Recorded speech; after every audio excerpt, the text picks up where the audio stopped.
আন্তঃৰাষ্ট্ৰীয় পৰ্যায়ত দেশক প্ৰতিনিধিত্ব কৰিবলৈ 5গৰাকী খেলুৱৈ কাজাখস্তানত অনুষ্ঠিত হ'বলগীয়া শক্তি উত্তোলন প্ৰতিযোগিতাত অংশ ল'ব আটাইকেইগৰাকীয়ে গেংটকত সম্পন্ন হোৱা ৰাষ্ট্ৰীয় পৰ্যায়ৰ প্ৰতিযোগিতাত পদক দখলেৰে আন্তঃৰাষ্ট্ৰীয় খেললৈ যোগ্যতা অৰ্জন কৰে প্ৰতিযোগী কেইগৰাকীয়ে 5গৰাকী খেলুৱৈৰ ভিতৰত এগৰাকী যোৰহাট এগৰাকী মাজবাট আৰু আন 3গৰাকী হৈছে তেজপুৰৰ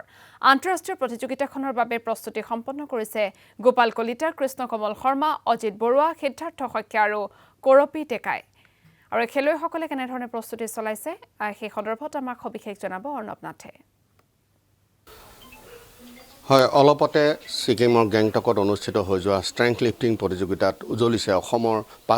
পাঁচজনকৈ ব্যক্তি আৰু আমি দেখুৱাইছোঁ ইয়াৰে 3গৰাকীকৈ ব্যক্তি হৈছে তেজপুৰৰ আৰু 2গৰাকী ব্যক্তি যোৰহাট আৰু মাজবাটৰ গতিকে আমি দেখুৱাবলৈ বিচাৰিছোঁ যে ইতিমধ্যে গেংটকত সমাপ্ত হৈছে যোৱা 9 ডিচেম্বৰৰ পৰা অনুষ্ঠিত হৈছিল এই প্ৰতিযোগিতা আৰু বিশেষভাৱে যি ষ্ট্ৰেংথ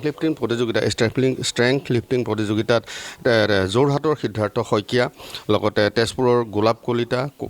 মাজবাটৰ কৰবী ডেকা আৰু মাষ্টাৰ শাখাত কৃষ্ণ কমল শৰ্মা আৰু অজিত বৰুৱা গতিকে এইসকল যি খেলুৱৈ এই খেলুৱৈসকলে বিশেষভাৱে ষ্ট্ৰেংথ লিফটিঙৰ চৰ্চা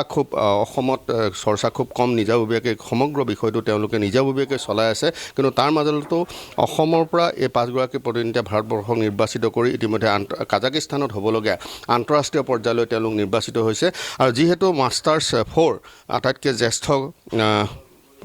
তেওঁ অৱসৰপ্ৰাপ্ত পৰিবহণ বিষয়া অজিত বৰুৱা তেওঁ দুটাকৈ সোণৰ পদক আপুনি জয় কৰি আনিছে কি অনুভৱ তাতকৈ ভালে লাগিলে বিভিন্ন দেশৰ পুৰুষ মহিলা সকলোৱে প্ৰতিযোগীয়ে তাত জইন কৰিছে প্ৰায় মাষ্টাৰ 4 মানে 70 প্লাছ 80 প্লাছ 80 প্লাছ নাই 70 প্লাছলৈকে আছিলে তাত আমাৰ 10-12জনমান প্ৰতিযোগী আছিলে তাৰ ভিতৰত মই প্ৰথম হৈছোঁ মই হেকলিপত 176 কেজি দাঙিছোঁ তাৰপিছত কাৰ্লিঙত 40 দাঙিছোঁ মই আনগৰাকী অসমৰ দ্বিতীয়গৰাকী মহিলা কৰবী ডেকা তেওঁ মাজবাটৰ ইয়াত চৰ্চা এই আপোনালোকে যি খেল খেলিছে ইয়াৰ চৰ্চাৰ কি সুবিধা আছে ইয়াত চৰ্চাৰ সুবিধা মানে আপোনাৰ কিছুমান নিজববীয়াও আমি প্ৰচেষ্টা আছে আমাৰ হাতত আৰু আমি আগুৱাই যাব লাগিলে এইবিলাক ক্ষেত্ৰত আমি আগবাঢ়িব লাগিব খেলৰ যোগেদি যাব লাগিব যিহেতু আমাক বহুত মানুহে চিনি নাপায় এই যে আমি আন্তঃৰাষ্ট্ৰীয় পৰ্যায়ত যাবলৈ ওলাইছোঁ আমি খেলখনৰ জৰিয়তে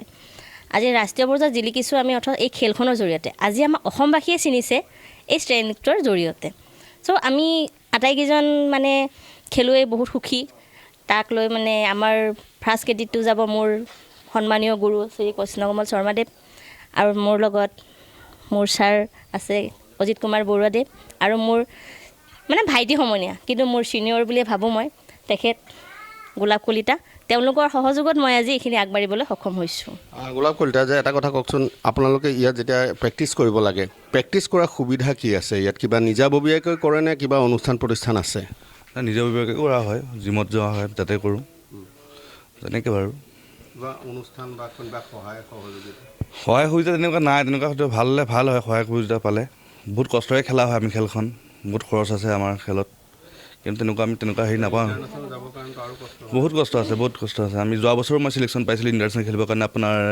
হেৰিয়ত পাটায়াত পাইছিলোঁ আপোনাৰ হেৰিয়ত বেংককত যাব নাপালোঁ পইচাৰ অসুবিধাৰ কাৰণে যাব নাপালোঁ আমি এটা সংস্থাপন পালে ভাল হয় গোটেই প্লেয়াৰখিনিৰ কাৰণে বহুত দুখীয়া প্লেয়াৰ আছে খেলিব হেৰি কৰিব পইচাৰ কাৰণে খেলিব যাব নোৱাৰে বহুত দূৰত পালে ভাল হয় সুবিধা পালে তেনেকৈ চৰকাৰক অনুৰোধ কৰোঁ আৰু সংস্থাপন এটা পালে ভাল হয় কি ক'ব যে চৰকাৰে আচলতে যিহেতু আপোনালোকে অসমৰ পৰা গৈ ভাৰতক প্ৰতিনিধিত্ব কৰি এতিয়া আন্তঃৰাষ্ট্ৰীয় পৰ্যায়লৈ যাব